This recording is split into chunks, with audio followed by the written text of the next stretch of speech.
Yes.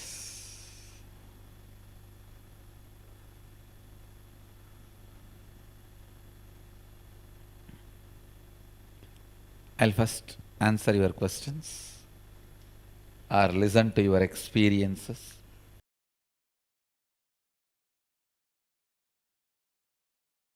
I understand. It is little self-doubt, it will become all right, don't worry. Okay, and also for third eye reading. Same. People with self-doubt, even God appears in front of them, they'll ask, do you have an ID?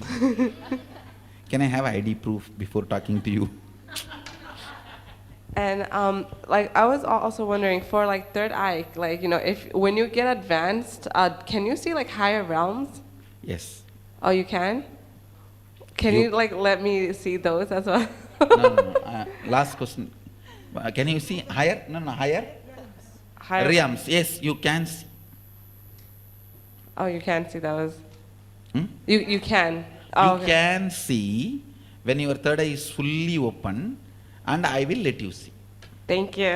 Okay. Also, when I don't know why, but like sometimes I'm like when I'm doing yoga and stuff, I'm like out of balance. It feels like I'm always gonna like fall off, and I was just wondering, like, can you? Little nervous weakness. It will become all right. Don't worry. Okay. Thank you so much. Swamiji. Yes. Go ahead. Go ahead.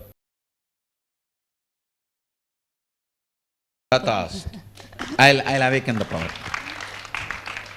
You can use the machine only to verify, and then for the people's satisfaction, you will become the magic doctor. They'll tell, hey.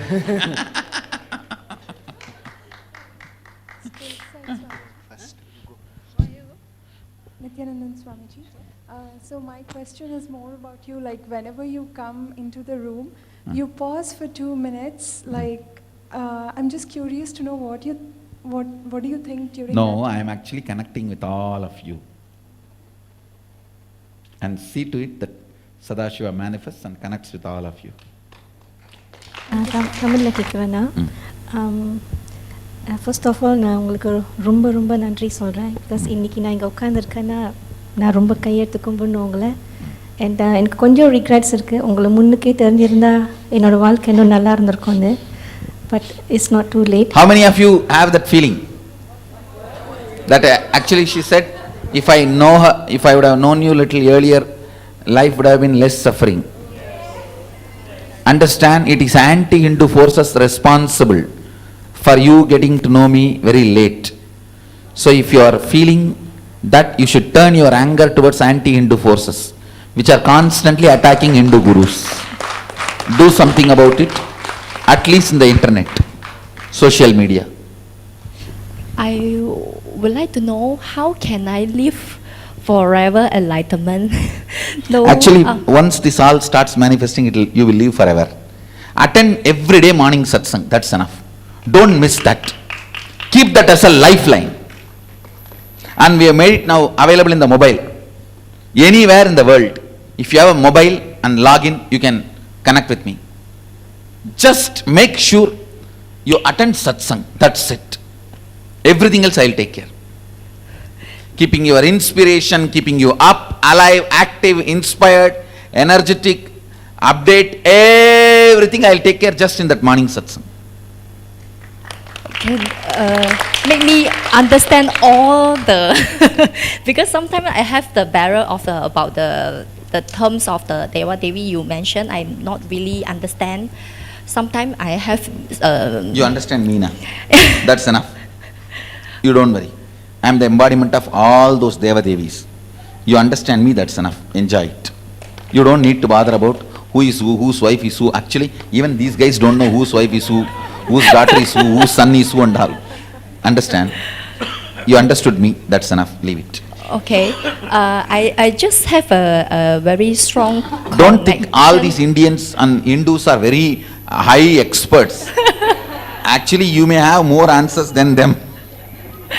Ask the guys who are sitting next to you. And second question they'll say, or they will answer with confidence you don't know. Okay. I just feel that sometimes I have very strong connection with Guru, because sometimes I think, just have a thought, think in my mind just I feel that you can catch what I send out the message. Then suddenly I can feel you give me the answer. So Which is true. It's true. So I wonder you listen to every single Yes. message that I send. Yes, I am available like living 911. Any more doubts? Yeah, but sometimes when I request, when I have difficulties in decision making, I just wonder why at the moment I need your answer, I can't get you. What the No, problem? not that you can't get me. Yeah. You are too loud inside you. You are not able to listen to me. Those moments, just become a little silent. You can listen to me. Let me keep myself silent. That's enough. You will listen to me. True picture or message or what? Only an enlightened person can silence a woman. Okay, that what? Then Swamiji can make sure I understand every single words from you.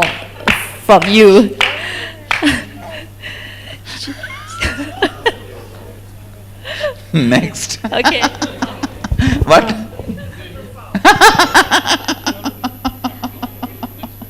Swamiji, Go ahead.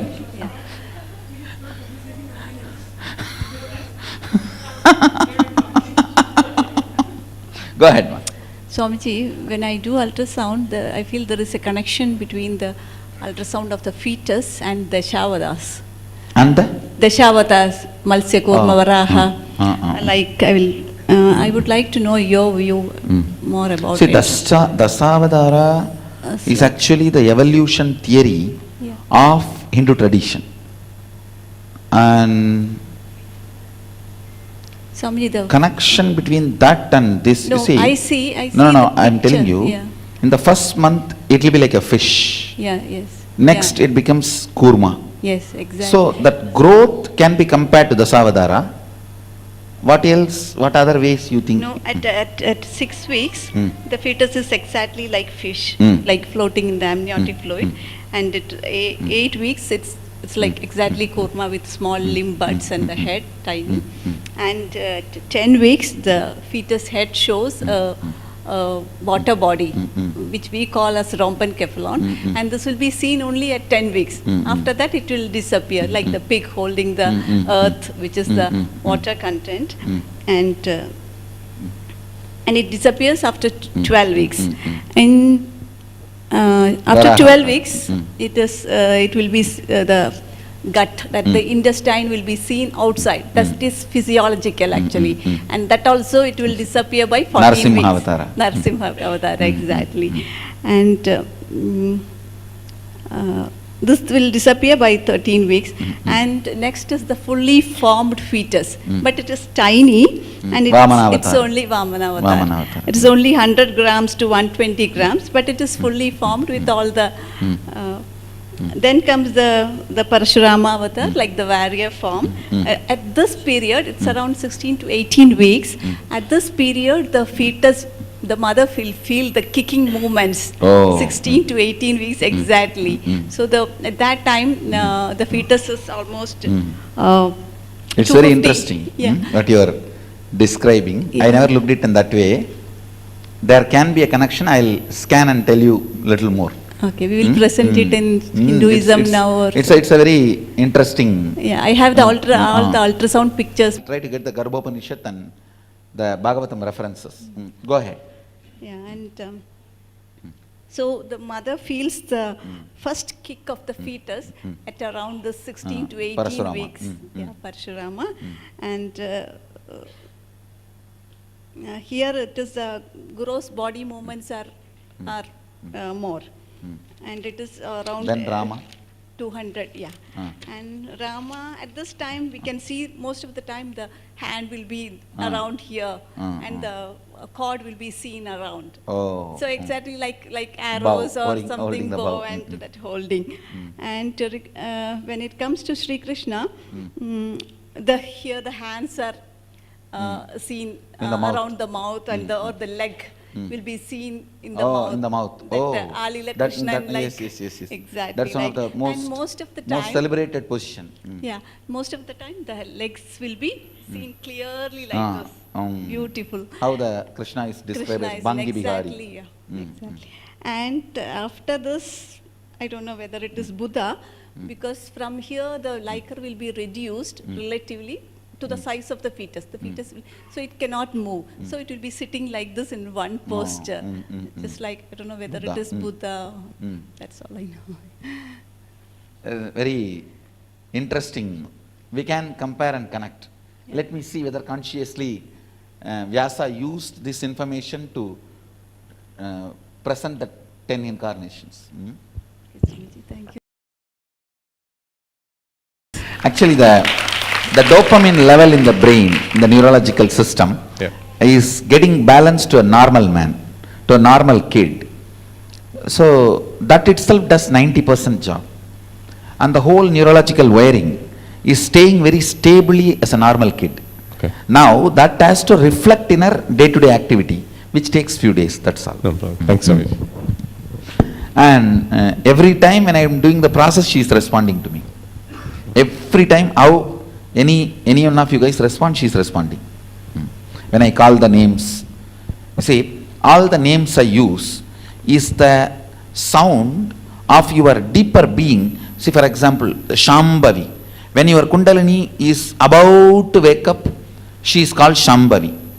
When she moves to the Swadhisthana, she is called Bhairavi. When she moves your navel, she is called Yogini.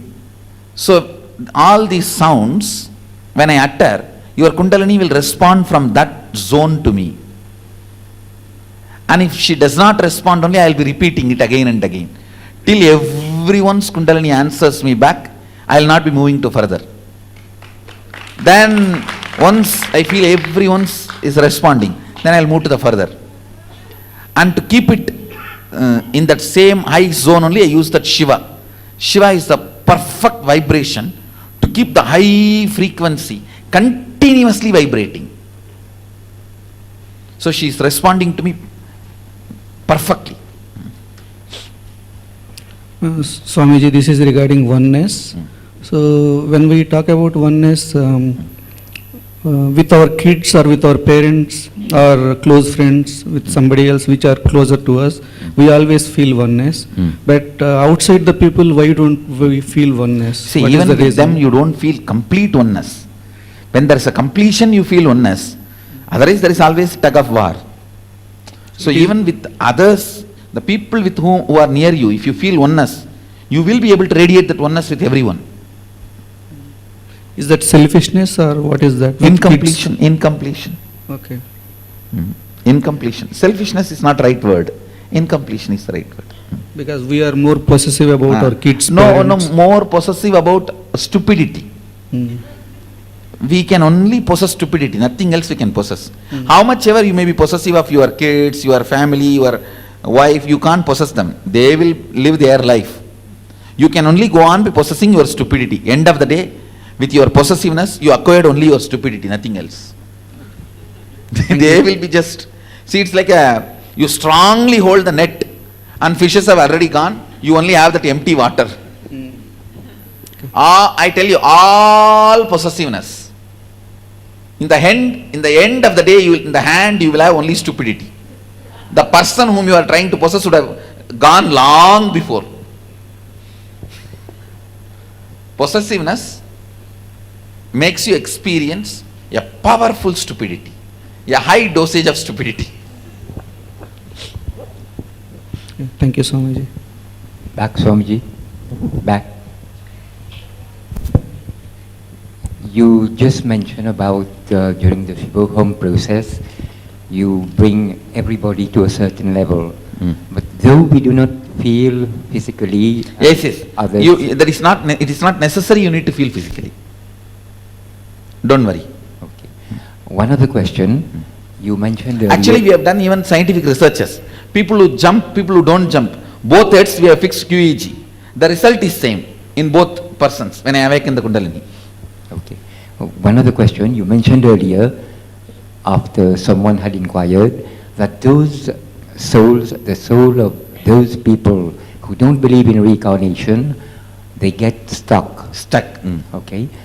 My question would be, those people, I mean, after the death, the soul, is there some rule that people who have taken birth in some janma, they would go to a certain specific plane? No, nothing like that. Till either you are enlightened or you go on, either stuck or having birth. But from one religion to the other, it doesn't make any difference as long as the experience of consciousness is elevated? There are different planes, but it is not necessary or compulsory you have to go through that.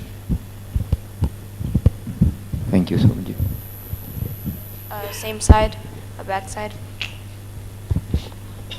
You just like a few moments ago, you mentioned oneness, and even though like I more or less understand what it is, I'm still like having a difficulty understanding like how you should feel with others. Like Oneness means a deep feeling connection, knowing that you are as much alive as inside your skin.